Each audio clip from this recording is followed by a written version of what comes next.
Hi, I'd like to welcome you to these WordPress tutorial videos. Now, in these videos, what I'm going to do is I'm going to show you how that you can get your very own WordPress site up and running in way less than an hour. Now, if you aren't too familiar with WordPress, WordPress is web-based software that you can use to create beautiful websites and blogs. WordPress is used by over 60 million different websites right now, and it's a proven and reliable technology that's always evolving and always changing for the better.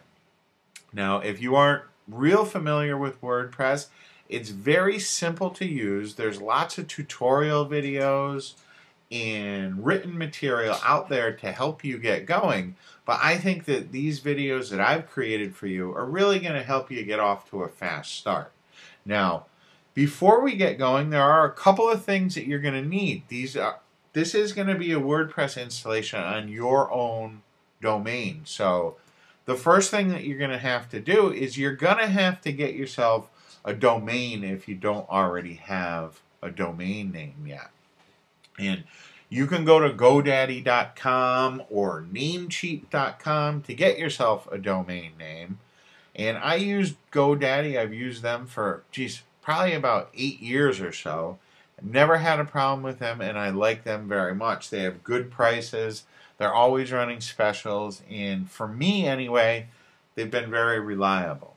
Okay? Now, the other thing that you're going to need is you're going to need a web hosting account. Okay, and I recommend that you get a hosting account that has true cPanel or control panel backend.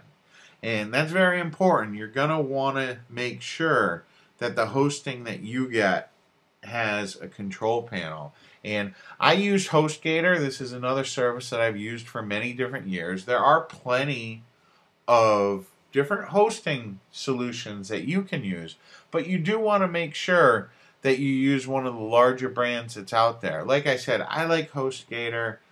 I recommend you use HostGator, but if you're already using a hosting provider, by all means use them if you're happy with them. So, before we get going, like I said, you're going to want to make sure that you have a domain name and then that you have a hosting account.